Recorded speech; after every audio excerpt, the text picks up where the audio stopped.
lecture on the elimination of the drug. I once again welcome you all to the session on elimination of the drugs. In the today's session, we are going to discuss the introduction to drug metabolism. So let us move towards. This is a disclaimer for the viewers. Let us see the learning objectives which I have set for the today's session. So after learning this module, you will be able to define drug metabolism. You will be analyzed metabolic pathways, and you will be able to understand phase 1 metabolic pathways. So let us move towards the introduction to the drug metabolism. As all of you are aware about that, the elimination, it is responsible for the removal of a drug from the body, and the drug, it is going to be eliminated either by the metabolism or by the excretion. So metabolism, it is simply conversion of one chemical entity into the another, and its physicochemical properties are going to be changed. And excretion, it is nothing but a simply loss of a drug or its metabolites from the body. That is an irreversible loss of a drug from the body. That is known as the excretion. So these are the way by which the drug, it is going to be eliminated from the body, either through the excretion or through the metabolism. So the main routes by which the drugs and their metabolites which are removed or cleared from the body, that is the kidney, then the hepatobiliary system, which comprises the liver and the lungs.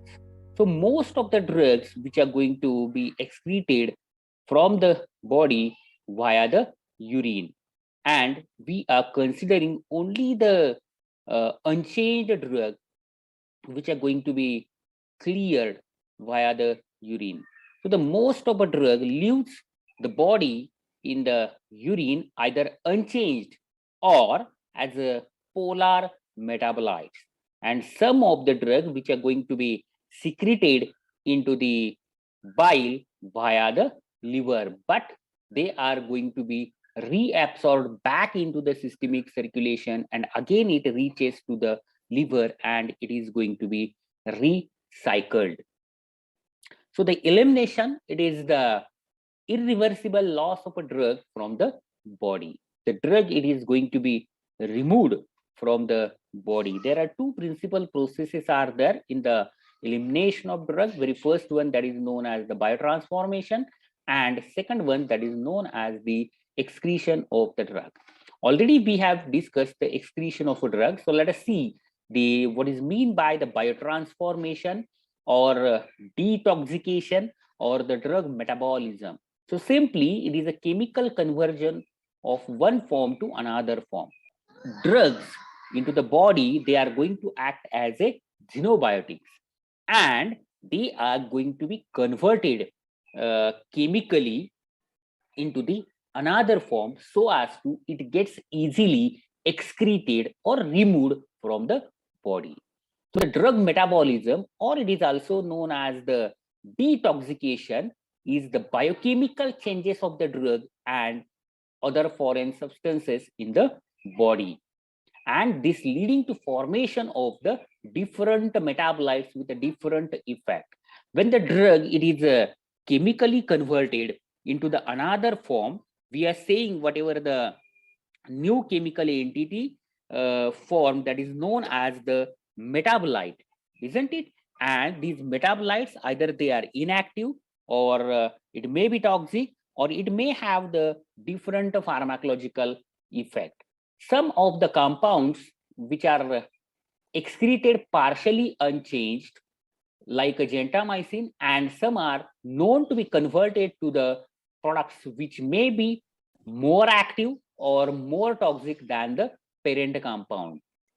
For example, paracetamol 2, it's a hydroxy metabolite.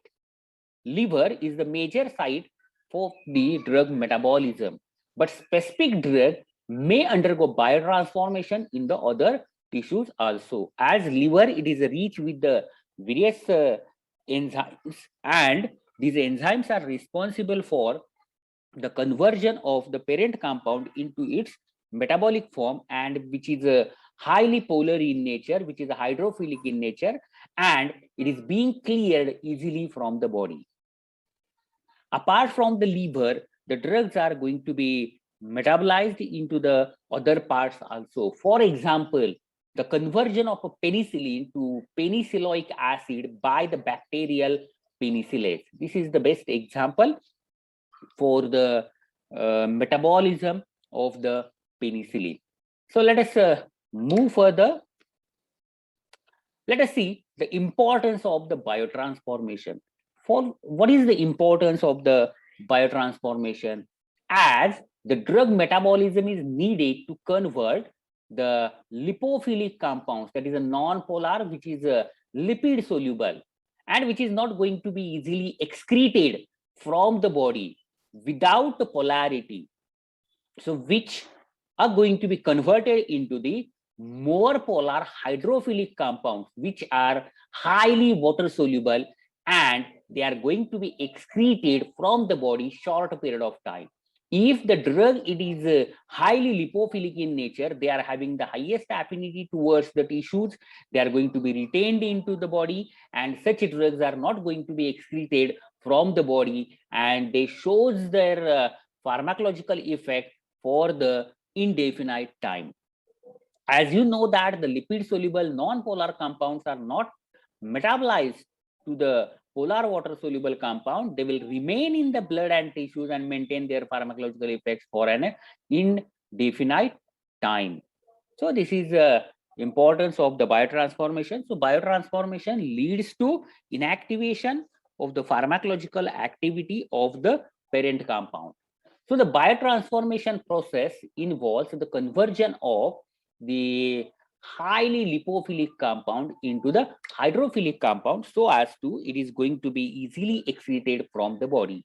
If the drug it is highly lipophilic in nature, it is going to be accumulated into the various body tissues, and furthermore there may be the phase 1 metabolism. They are going to take a part into the phase 1 metabolism and converted into the polar, then polar to phase 2 metabolism, formation of a conjugates which are hydrophilic in nature and gets easily excreted.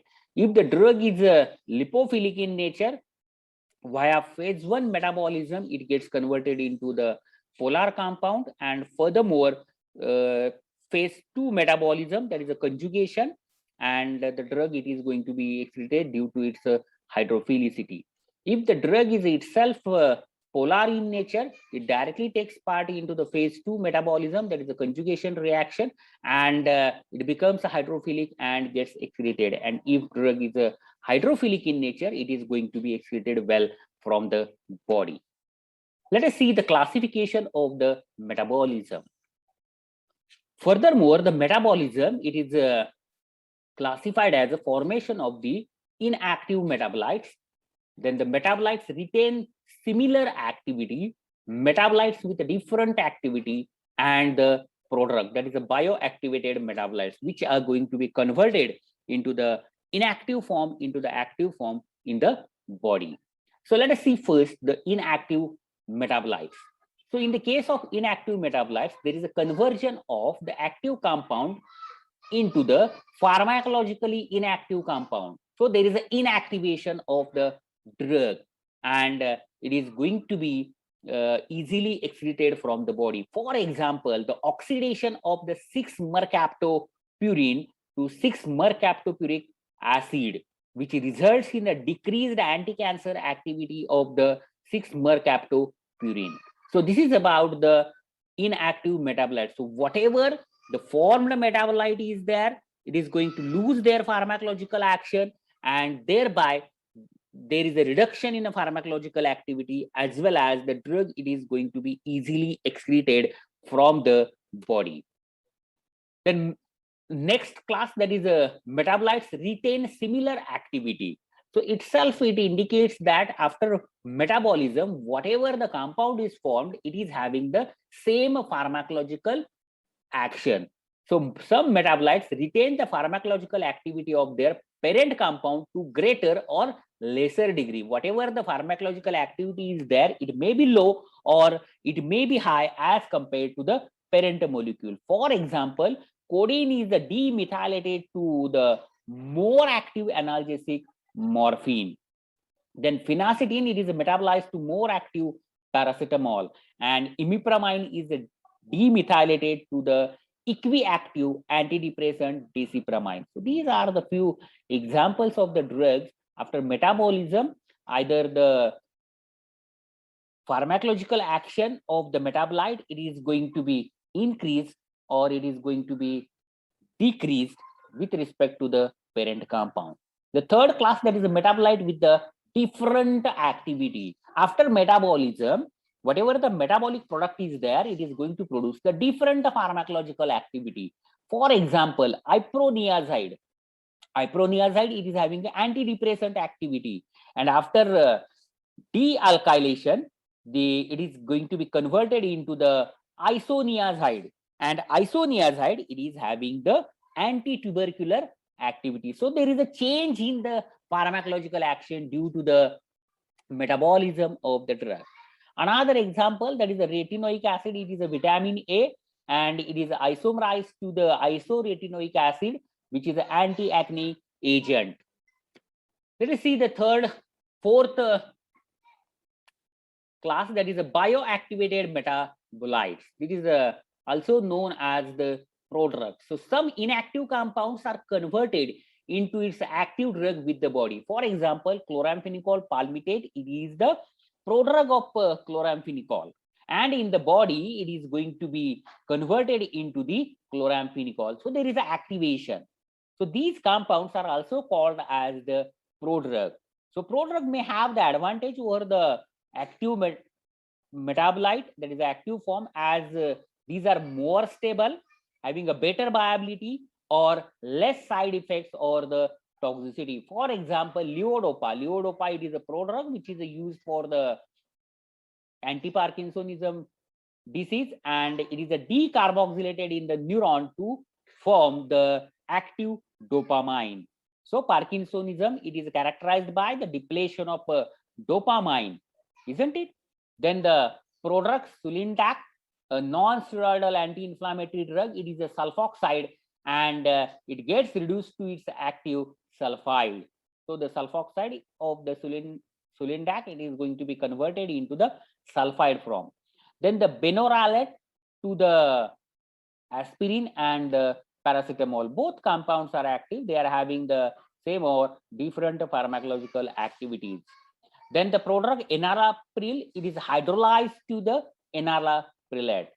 It is a potent antihypertensive, isn't it? So this is about the bioactivated metabolites or the prodrug. Let us see the few examples of all these classes.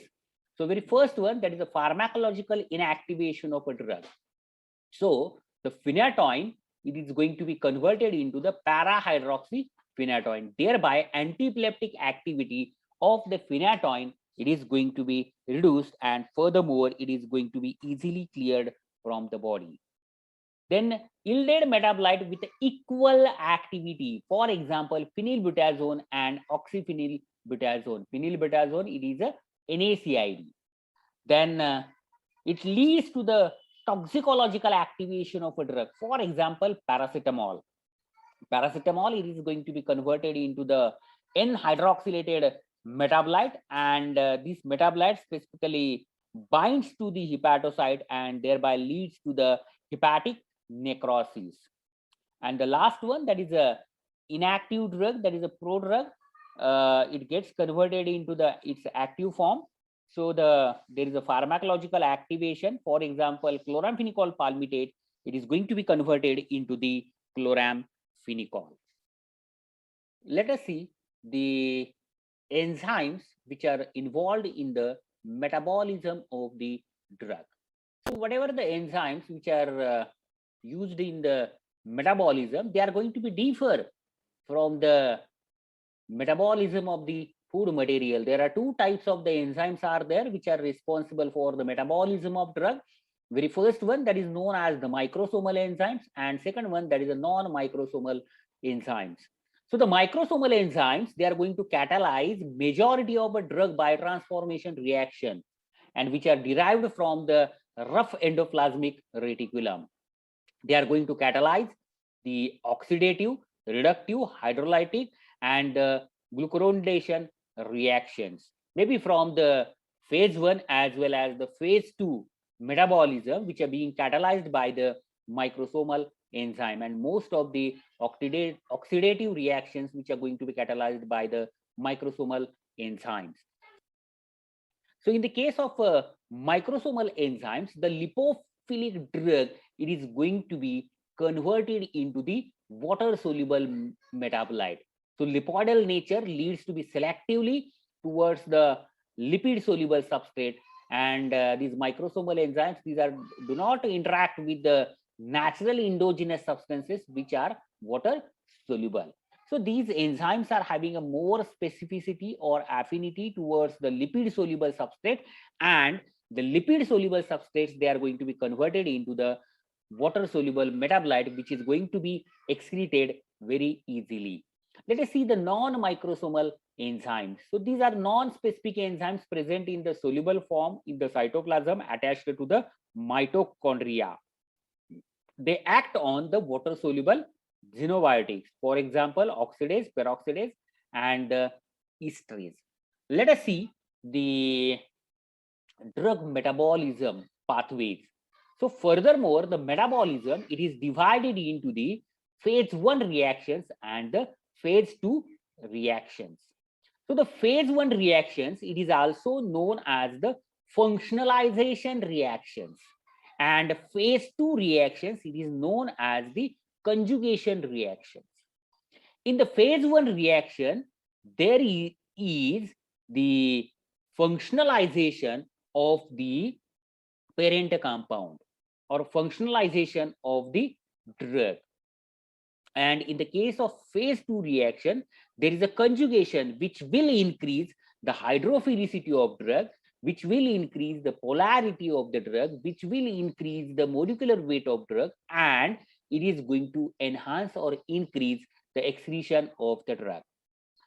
Phase 2 conjugation reactions, which are furthermore divided into the glucuronic acid conjugation, then sulfate conjugation, then glycine and other then glutathione and mercapturic acid, acetylation, and the methylation. So most of the drugs are being conjugated by the glucuronic acid.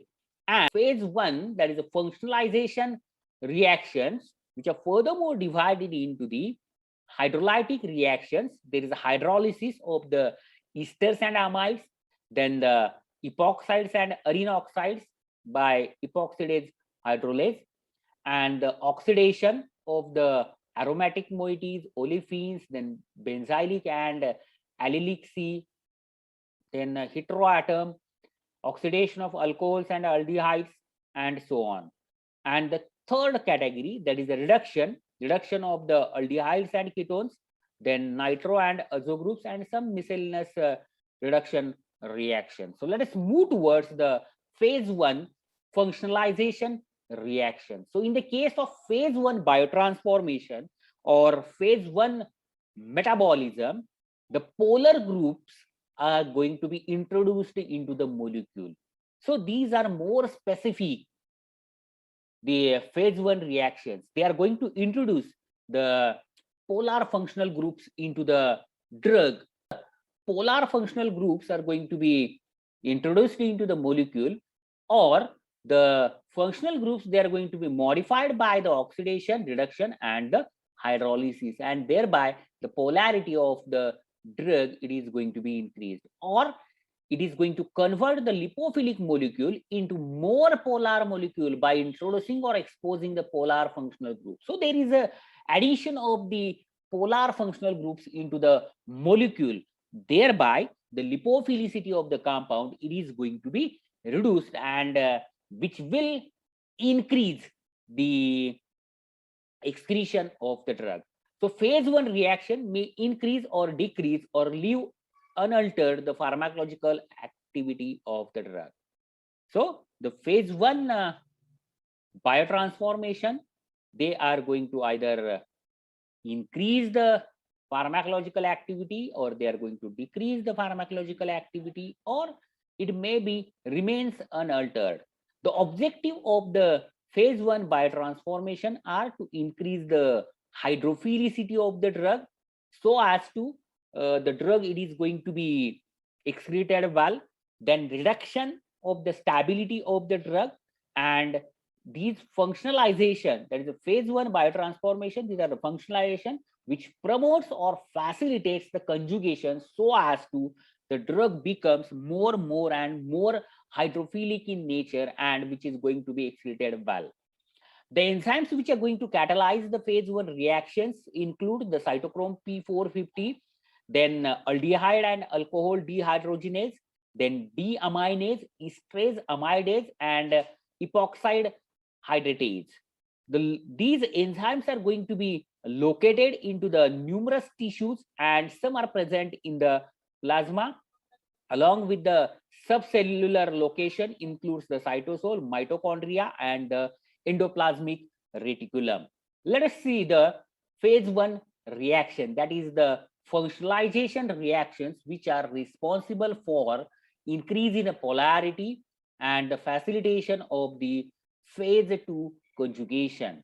So phase 1 reactions are furthermore divided into the oxidation reactions, then reduction, hydrolysis, hydration, isomerization, and the miscellaneous.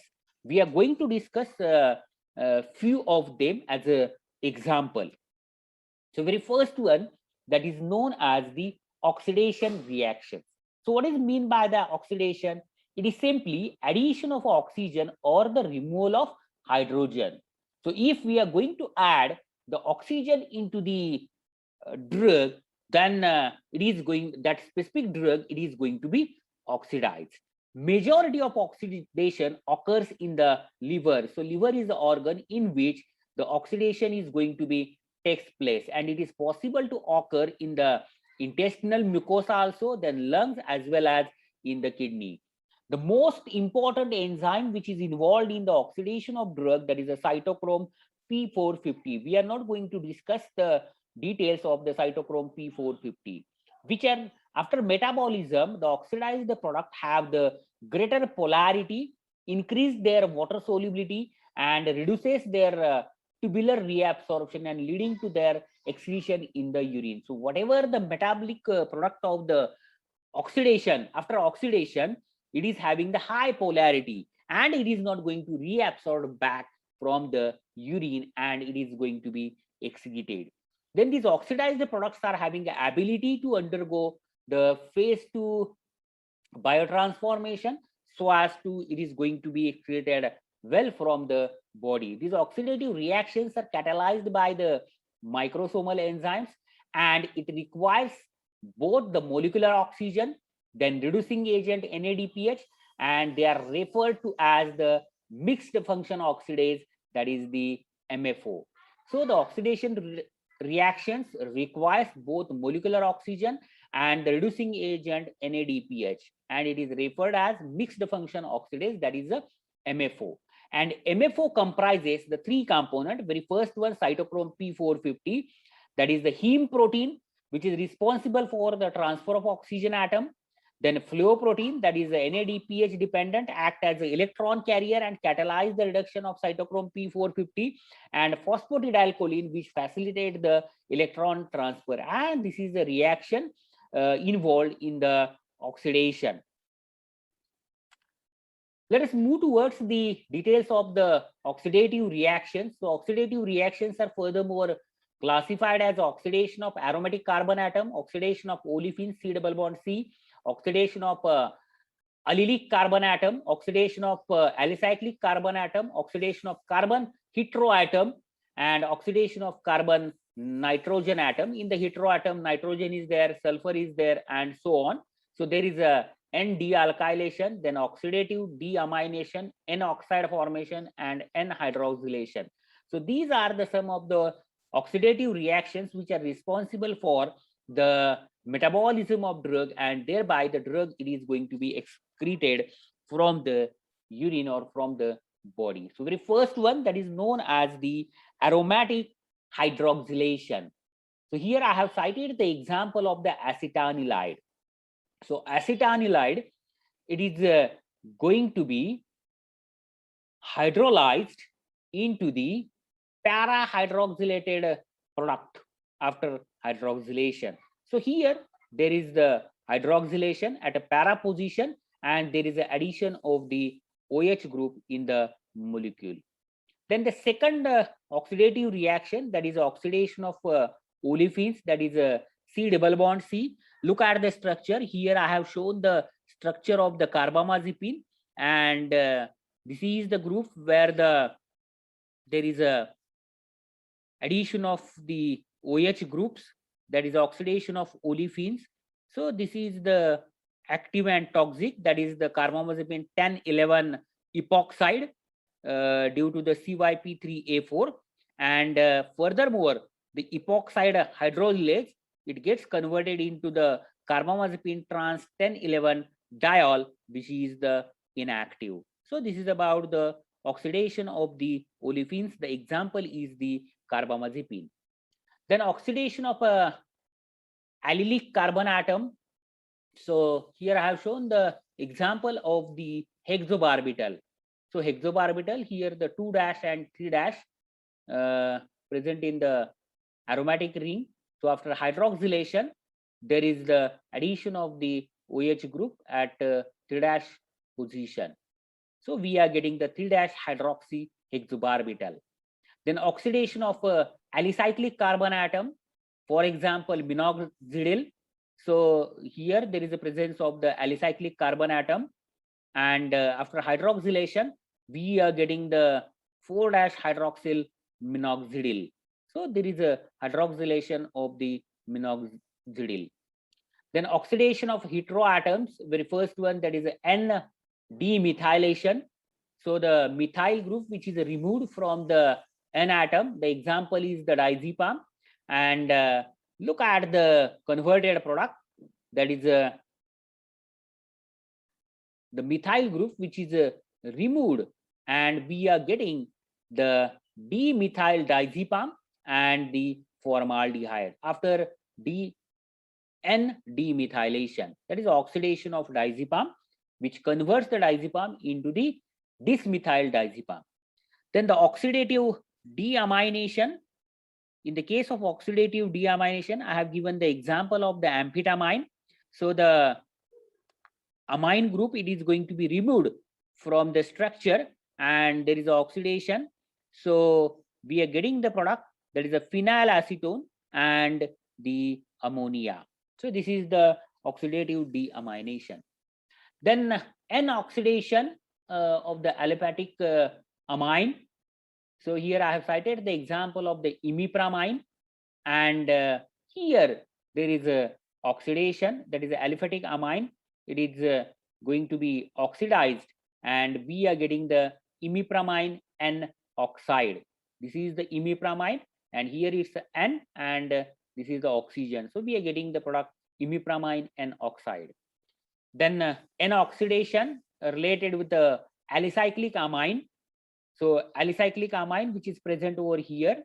So this is the nicotine structure of nicotine, and after oxidation, there is the addition of oxygen, and we are getting the nicotine 1-N oxide. Then N hydroxylation, for example, lidocaine. So here the N, it is present over here in the lidocaine, and which is going to be hydroxylated, and we are getting the product N hydroxyl lidocaine. Then S dealkylation, S is a heteroatom. So the here I have cited the example of a compound 6-methylthiopurine. So this methyl group, it is going to be removed from the structure, and we are getting 6-mercaptopurine.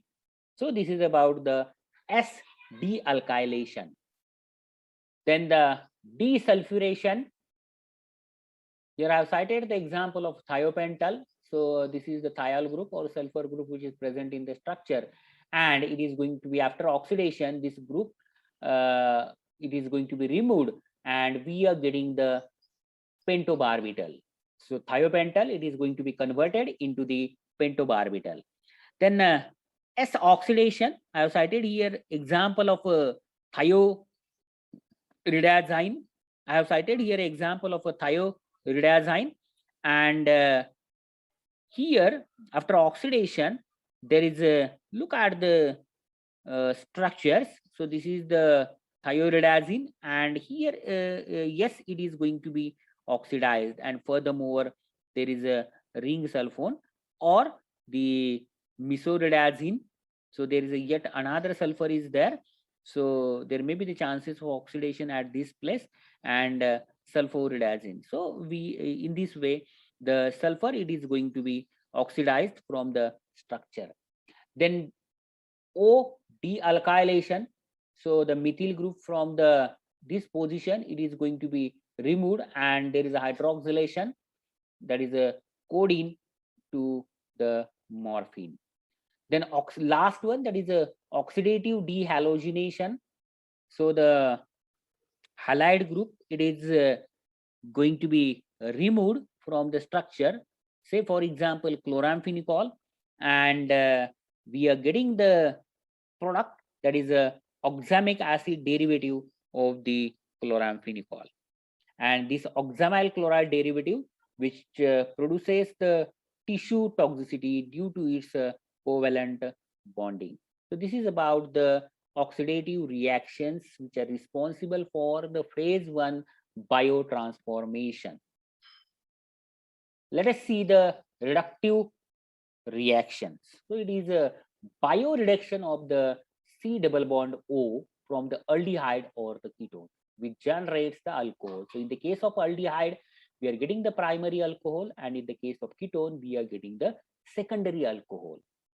So there are the primary reductive reactions, which includes the nitro and azo reductions, which leads to the amino derivative, and the minor reactions, which includes the N oxides, then a cleavage of disulfides, then the reduction of CC, and the dehalogenation. These are the minor reactions or less frequent reactions involved in the reduction process or reductive metabolism. So types of reductive reactions are furthermore classified as reduction of N compounds, that is a nitro reduction, azo reduction, or the N oxide, then reduction of aldehydes and ketones, reduction of alcohols and C double bond C, and reductive dehalogenation.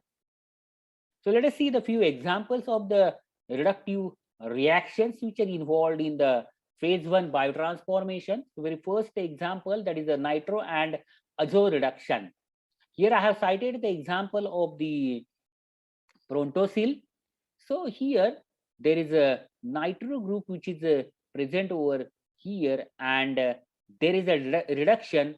We are getting the sulfanilamide and 1,2,4 triaminobenzene after reduction. Then the reduction of the nitro group, here NO2, so which is going to be reduced, and we are getting the 7-amino metabolite of the nitrazepam. Then reduction of the aliphatic aldehyde, say for example the chloral hydrate, it is going to be converted into the trichloroethanol. Then reduction of alicyclic ketone, for example naltrexone, which gets converted into this group, it is going to be converted into the isomorphin derivative, isn't it? So here there is a addition of the, due to reduction, we are getting the product OH, that is the isomorphin derivative after reduction of alicyclic ketone. Then reduction of the aromatic ketone. So here there is a aromatic ketone group, that is a acetophenone, and after reduction we are getting the methylphenyl carbinol. Then reductive dehalogenation of the halothane.